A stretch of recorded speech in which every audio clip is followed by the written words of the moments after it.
We believe we're in the halo as opposed to the donut. So central London's seen a lot of growth, but we believe that outer London now has its time. It's got the capacity to look at intensification.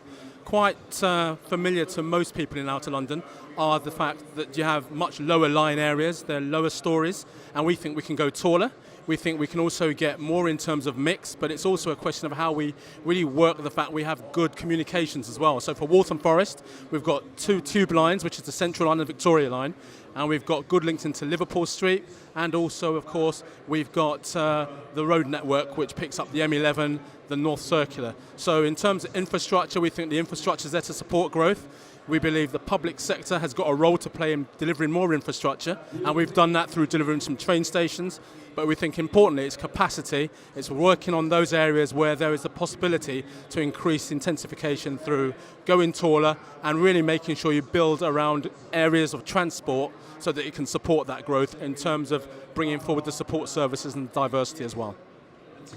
Yeah, I really support what Jonathan said. I think the key things for us is the infrastructure there to support the delivery and the development and the long-term management of what are effectively new places created at much higher densities than we've experienced before in what is, after all, suburbia.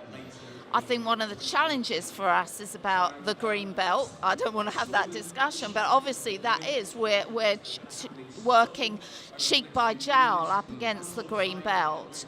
And what are the expectations of the local community? And how can we ensure that they're involved in this massive change that they are going to be seeing over the next 10, 20 years? Change of places that they have known. We will see outer London change phenomenally, won't we? And I think it's a really important point that Sue makes, because that natural capital we have around green space is important in terms of health and well-being and making sure it becomes more accessible to local residents. So it's something we've done in Walthamstow and Waltham Forest. We've got Walthamstow Wetlands. It's 211 hectares of natural capital in terms of walking and fishing, and generally just open to the public, which is free at point of entry. Sue's working not that far away in our housing zone, and the wetlands touches onto that housing zone. So for us, it's going to be how we can make sure your residents, our residents, can actually access that natural capital. And that's, again, part of that mix to support the intensification and the density that's going to come there. I think what's really important to say in terms of that project that we're working with you on there is about workshop space, artist workshop space, about recognising need, interest, employment, culture, how important these things are. We can't just look at housing in isolation. We have to think about all aspects of people's lives and well-being. The constant challenges of viability, I think, though, that we're really helped by the London Plan and the Mayor's aspirations, though, because actually it is only with the full support of planning departments, etc., we're going to achieve these things. And to really underpin that, as I mentioned a bit earlier, we've got an economic growth strategy that looks at the mix of uses. It supports all of the council's investment and infrastructure desires, but it also drives a number of measurables to make sure that we can see that longer term growth is being realised, it's being evidenced, and importantly, it makes sure we target the borough as a whole, not just those areas that are already working well, but it's looking at the areas that maybe tertiary, that maybe need a bit more love in terms of encouraging investment into those areas. So that mix needs to be on a portfolio-wide basis, as opposed to just putting all the housing into one location. It's got to be spread throughout the various town centres.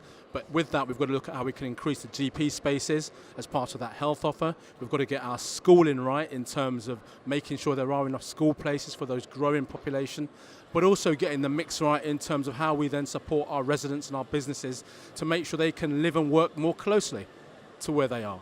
We are a net exporter of employees, so most of the employees that we have go out of borough. How do we keep them in borough and improve that mix, get the evening and nighttime economy right, so rather than losing money as they go elsewhere in London, they come back into their own area and they spend that money locally.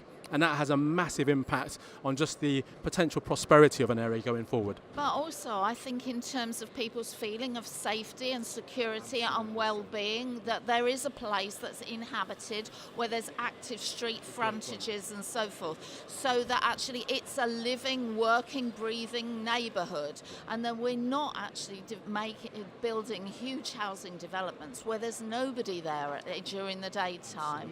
They need to be active places. Totally agree, and I think avoiding that dormitory type approach to development is absolutely key. We've got to make sure there's a mix of uses. We're now looking at how we can make sure commercial is part of everything we look at, but also employment. So protecting our jobs is really important for the borough. We've got a jobs strategy called Think Work, and that is how we look at basically folding in that jobs agenda to everything that comes forward, whether it's in a growth area, whether it's in a town centre, whether it's on a high street. How can we start to improve those sort of job offers that are available? And as Sue said, work with that sort of creative sector, the workspace around affordable workspace. What can we do to support the Mayor's pledge around making sure we deliver the affordable workspace? Certainly for us, we're making big strides to get to the right policy position, in that we're refreshing our local plan currently.